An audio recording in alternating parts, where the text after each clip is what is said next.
This is an RNZ podcast. Hello, I'm Simon Morris. The best thing about the twin onslaughts on our cinemas last week, Barbie and Oppenheimer, is how much they flew in the face of the received wisdom of Hollywood's pundits. Apart from showing that two big movies don't necessarily cancel out each other's audiences, they also prove that films with unfamiliar titles can still be successful. People were prized out of their homes to see them, even, saints be praised, queuing up for the privilege. And one of the reasons for both movies' drawing power is they seem to be about something. Name? Bond. James Bond. So you're not dead? Hello, Q. I've missed you. Blockbusters generally aren't meant to be about anything much. They claim to be the further adventures of someone from a previous hit movie, or worse, exactly the same adventure, just with a different villain. But what most of them are about is about an hour too long. This is the best day ever. It is the best day ever. So is yesterday, and so is tomorrow, and every day from now until forever. Do you guys ever think about dying? Barbie, on the other hand, was not only about feminism and girls' ambitions, it touched on the very nature of play. While Oppenheimer was taking on powers that were far too big for us and putting the world in mortal terror for the next 70 years. Oh, and good triumphing over evil along the way. I don't know if we can be trusted with such a weapon. But we have no choice. Because that's the thing about good movies. They ask two questions, both equally important. What's it about, and what's it really about? Well, the answer to the second question is all about serious themes, I suppose. It's really about families, or justice, or coming of age, or growing old. Life, which can be strangely merciful, had taken pity on Norma Desmond. The dream she had clung to so desperately had enfolded her. That's the side of the movie we pride ourselves in spotting, certainly. But the first question is just as important, and that's the bit about the story. What's it about? Who's it about? What happens to them? What happens next? What I want out of each and every one of you is a hard target search of every gas station, residence, warehouse, farmhouse, hen house, outhouse, or dog house in this area. After all, a theme without a story is a lecture, while a story without anything underpinning it is just one damn thing after another. And this week, tucked behind the winter blockbusters, three little movies that try to offer a little more than just more of the same. So, as you know, the autopsy report is inconclusive about the cause of death. Stop. I did not kill him. That's not the point. There's this year's winner at Cannes that's just opened the International Film Festival here, Anatomy of a Fall.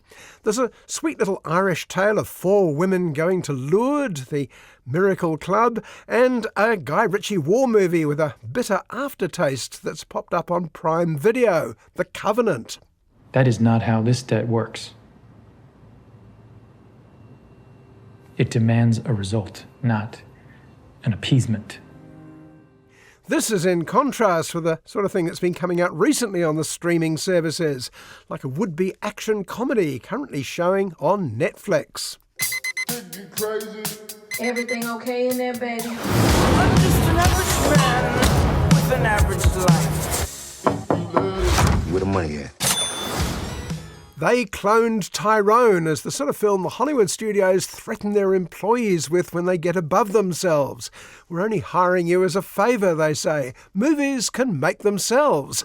This one certainly seems to have. I'm an entrepreneur. I work in the spirit of the pimp game. You know your girl gotta know what's going on in these streets.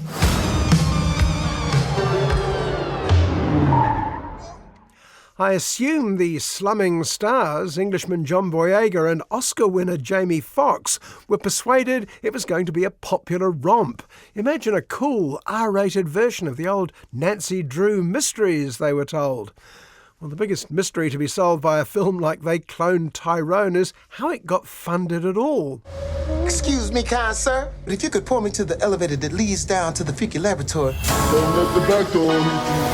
I'll be out your atmosphere. Let's get it, man. Funding is less of a mystery in France, where the movies are still treated as an art form and are supported accordingly. So a movie like Anatomy of a Fall not only gets made, but receives the Palme d'Or at Cannes this year. Quand tu dis que tu préférais t'en aller, est-ce que le jour où ton père est mort, c'est ce qui s'est passé? Non, pas du tout. Là, je voulais juste aller me promener. Ok. Tu m'as dit que t'avais entendu tes parents au moment où t'es sorti de la maison, c'est ça?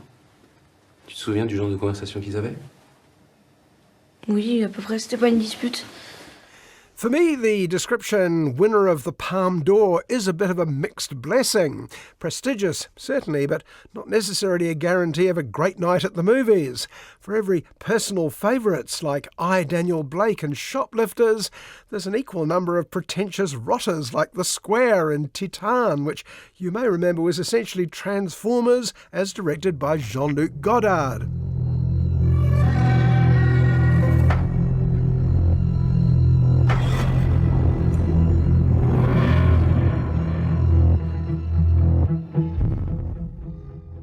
Fortunately, this year's Anatomy of a Fall, directed by Justine Triet, is one of the good ones.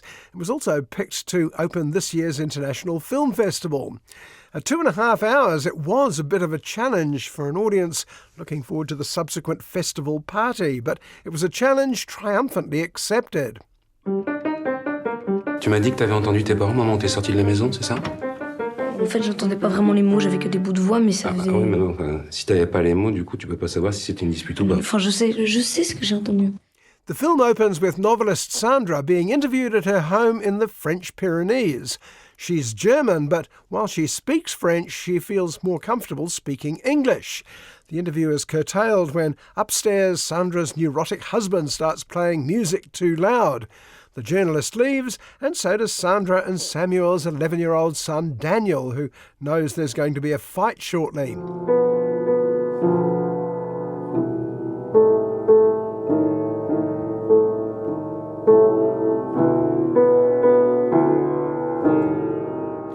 Daniel is sight-impaired, though he knows his way around the mountain chalet where the family live, and he's the one who discovers the body of his father after he fell from the top floor.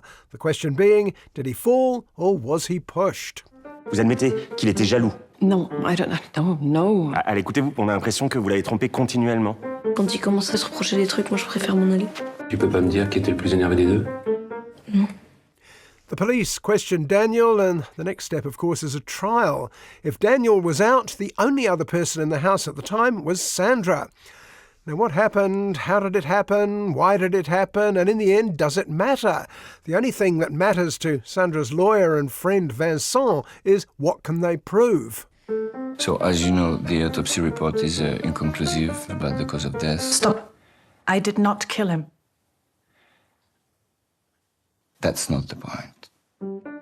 Most of the film is a courtroom drama, though a trial in France is rather different from what we're used to from American or English films.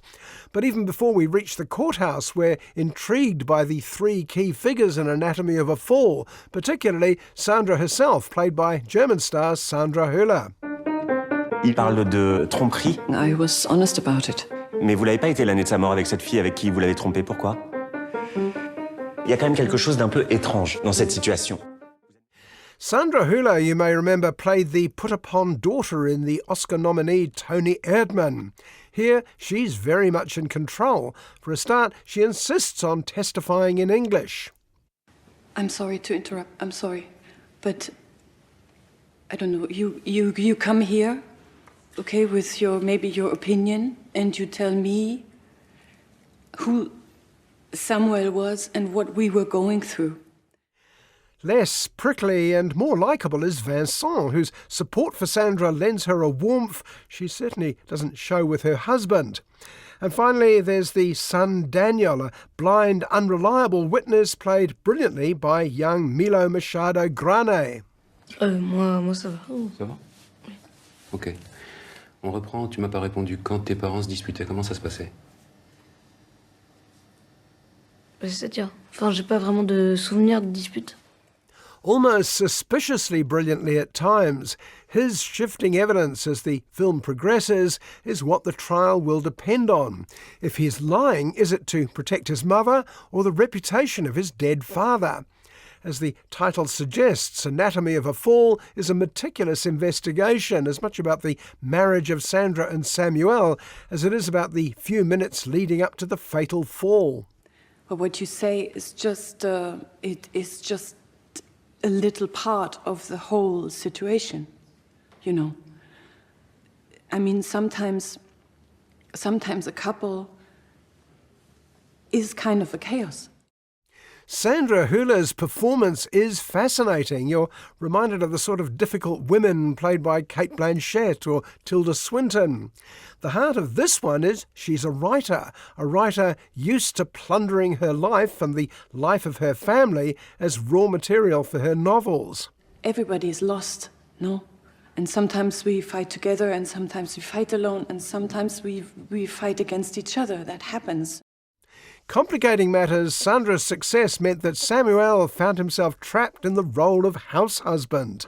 He was mostly responsible for the upbringing of young Daniel. It was his idea to return to his French homeland to live. But what Samuel wanted to do was create his own novels. Now, looking for a stranger who walks in, kills him while you were sleeping right above and Daniel was out for a walk is a shitty strategy. Samuel had no enemies. Stop. The aggressive prosecutor in the trial insists there was a violent fight, spurred by Samuel's professional jealousy and Sandra's selfish promiscuity. When Sandra denies this, the prosecutor produces an unexpected ace in the hole. Samuel had recorded many of their angry arguments. Est-ce que vous pouvez nous dire à quoi il fait référence quand il parle du pillage de son œuvre? That's not true. Vous aviez déjà frappé votre mari? Non. Non, jamais. C'est bien ce qui s'est passé.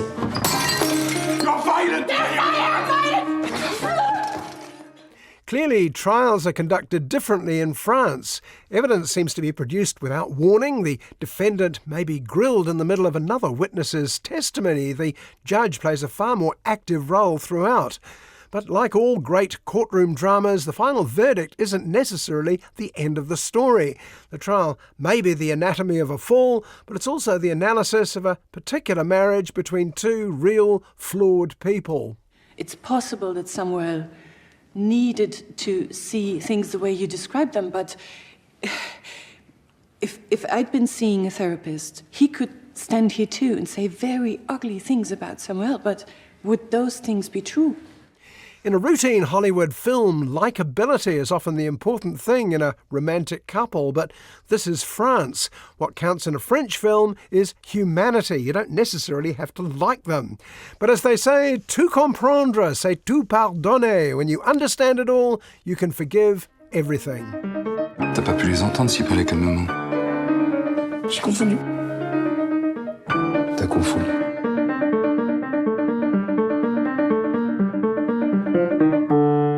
I'm innocent, you know that, right? There's a little Irish film out this week that harks back to a faith-based Hollywood film from a more innocent time, The Song of Bernadette. The story of the young girl whose visions turned the little French town of Lourdes into a Catholic pilgrimage site opened with the famous line, "For those who believe, no explanation is necessary. For those who don't, no explanation is sufficient." In the cave of Massabielle, I saw a most beautiful lady. A lady? What lady? I don't know. Suddenly she was there, and then suddenly she disappeared. Oh, nonsense. This is a wild story, Ben. It possibly doesn't help that the clumsy trailer for The Miracle Club reflects the film's low budget. It's barely sufficient apart from showing off its surprisingly star-studded cast: Laura Linney, Stephen Ray, Kathy Bates and Dame Maggie Smith. Ladies, what's the name? The Miracles. First prize, 2 tickets to Lourdes. Best of luck. He's so fine. Wish he were mine. The story opens with Kathy, Maggie and their young friend Dolly entering a singing competition. First prize, a trip to Lourdes. Dolly's young son Daniel can't or won't speak. What she needs is a miracle, though Maggie Smith's backing vocals are already the work of a higher power, you'd think. What do you want to be going to Lourdes for anyway? I always wanted to go there. If you go out that door, don't bleeding bother coming back. Miracles happen there. He could speak. There seem to be only 2 tickets on offer in the competition, but you can rest assured they'll end up being enough to allow everyone to get on the bus in time. As always in this sort of film, there have to be 4 women, and here comes number 4 of the Miracle Club, Chrissy, played by Linney. Why did you leave? Leave? I was banished, Eileen. I loved you, and you left. I'm glad you came home. Can you ever forgive me? Linney is one of America's finest actresses, particularly in A Corner. The fact that she was terrific in Love Actually should give you some idea of her skills. She's equally good here, playing a woman who left the village under a mysterious cloud and only came back for her mother's funeral. How are you, Chrissy? My mother is dead. I'm in a place I swore I would never come back to. Hi.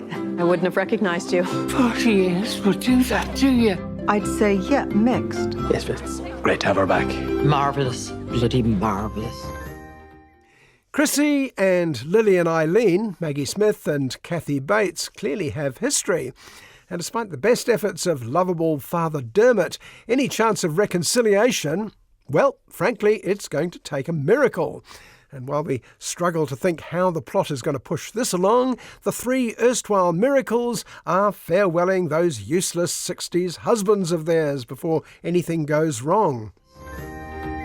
Congratulations. You're coming to Lourdes. Who's going to have to do the cooking and the cleaning? Not me, I can tell you, that's your job. What'll I do on me own? I'll be back before you know it. You will. Then it's all on the bus. Lily and Eileen, Chrissy waving her late mother's ticket to Lourdes, and finally at the last minute, Dolly and young Daniel. Next stop, St Bernadette's Grotto. Holy Mary, Mother of God. Welcome to Lourdes.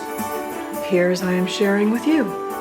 Is there only one bed? Your ma wouldn't have fussed. I am not my mother. Ain't that the truth? You probably didn't need to be told that, aside from young, silent Daniel, everyone else on the bus is praying for their own particular miracle. Though, as is the way in films like this, what they think they want isn't necessarily what they'll get, or even what they need. There's where she appeared. Right there. She told everyone to come and bathe. I say it's bitter cow. Oh no, it's a miracle. We're ready. I'm not. Now, speaking as a member of the more sceptical half of the Song of Bernadette audience, my interest in Lourdes was driven more by curiosity than based on faith. This is clearly a story for a Catholic audience, but not exclusively. It's rather better than I was expecting, with that added value that great actors can slip into a script when it's not looking. You don't come to Lourdes for a miracle, Eileen. You come for the strength to go on when there is no miracle. You're still alive. Oh, just about. Kathy Bates, Maggie Smith and Linney aren't the sort of performers to simply phone it in, assuming their fans will come along anyway. They will come along anyway as it happens, but they'll come out of the cinema piping their eyes happily rather than changing the subject. I don't need a cure. Not everyone goes to Lourdes for a cure. I'm out and I'm running out of chances. Church is good at guilt. It's also good at forgiveness. There are secrets and lies. The backstory of Chrissy's ignominious exit from the village all those years ago is the one that elicits both guilt and forgiveness before the end. And there are lovely performances by relative unknown Agnes O'Casey as Dolly and young Eric Smith as the silent Daniel. And there's always hope. Peace. That's what I hope for. I think I had me a miracle. What? I actually missed you. Are they enough to forgive the flagrant sentimentality the Miracle Club often slips into, or the broad Irish clowning of the dopey husbands? Well, call me a cockeyed optimist or a self-hating agnostic, but at the end I almost think they are, even if, for the rest of you, no explanation may be sufficient. Did your wife pass away on you? She's in Lourdes. There's a miracle for her. You shopping. You don't associate British director Guy Ritchie with much subtlety. Ever since he first assaulted our consciousness with violent romps like Lock, Stock and Two Smoking Barrels, he's made it plain that he's here to entertain his audience, and that's it. War film The Covenant is certainly one from the Ritchie playbook.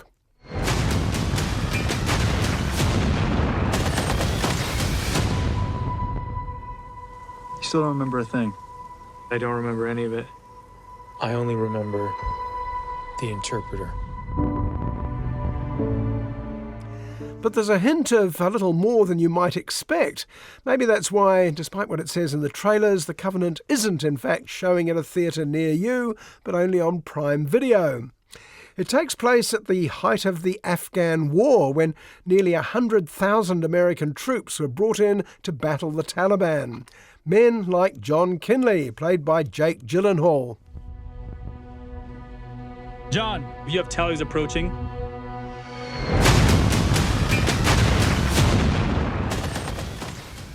John's on the hunt for Taliban bomb makers, and he's about to take on a new Afghan interpreter, Ahmed. Interpreters were vital in the war in Afghanistan, though their treatment by both sides was often hostile. The reason many of them took the job in the first place was to be eligible for special immigration visas to the US. Why he wants this job? I need the money. Don't disappoint. Turn out to be a pain in the ass. No, not me, sir. Money isn't the reason he wants this job. The Taliban killed his son. Ahmed and John don't particularly get on. Ahmed thinks John knows nothing about Afghanistan and its people. John thinks Ahmed is arrogant and insubordinate. Well, they're both right. Things come to a head when John overrides Ahmed's advice and drives his squad straight into a Taliban ambush. Stop the vehicle, Sergeant. We don't want to go down this road. You're out of your bounds, Ahmed. You're here to translate. Actually, I'm here to interpret. John, you have tallies approaching.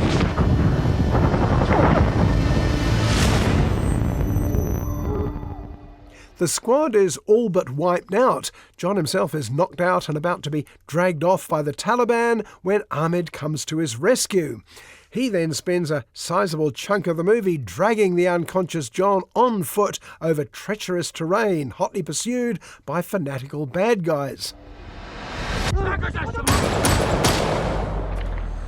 Well, I went back down. For 3 weeks, this family believed you were dead. Just as we're wondering whose movie this is, Jake Gyllenhaal wakes up at home where he learns that the heroic interpreter is stuck back in Afghanistan, hiding out with his wife and young baby with a Taliban price on his head. What happened to that special visa and the free trip back to the States, he wonders. There wasn't enough for him to carry me across those mountains. Now he's hiding in a hole somewhere. I should be in that hole. You could stand me up at the gates. Jack rings around and in turn gets the runaround from the authorities. Nobody seems to know where Ahmed is, or for that matter, the visa he was promised. John is furious. Didn't the US Army make a promise to Ahmed, or if you prefer, a covenant? Everything all right, John? No, everything's not all right. There is a hook in me. Ahmed and his family are in trouble. We can't intervene. I am gonna have to get him out myself. Realising that a man's got to do what a man's got to do, Jack takes off back into harm's way to hook up with a well-known freelance over there called Parker. Parker's played by a well-known New Zealand freelance over in Hollywood, Anthony Starr, who tells him he can't help. Listen, you're gonna be alone. There ain't no You gotta adapt. Use what you got. If you can give me the location, if I can get him out of the country. It's too dangerous. That's right, this is Jake Gyllenhaal's movie star. Having handed much of the first half of The Covenant to Ahmed, Jake's not giving the second half to some Kiwi chancer. So, with the Taliban on his heels, Jack's off into darkest Afghanistan with only a gun, unlimited ammo, and a phone for calling home. You've become very popular with the Taliban. I miss you. Love you, Daddy. Love you, Daddy. OK, it's easy to sneer perhaps at The Covenant with its unsophisticated take on a wretched war and a character only slightly more substantial than if Jason Statham had played him. And yet Gyllenhaal is rather good here. Those soulful eyes really sell the idea that he owes Ahmed. In fact, the whole US Army owes all the Ahmeds that they treated so shabbily when they finally left Afghanistan to the Taliban.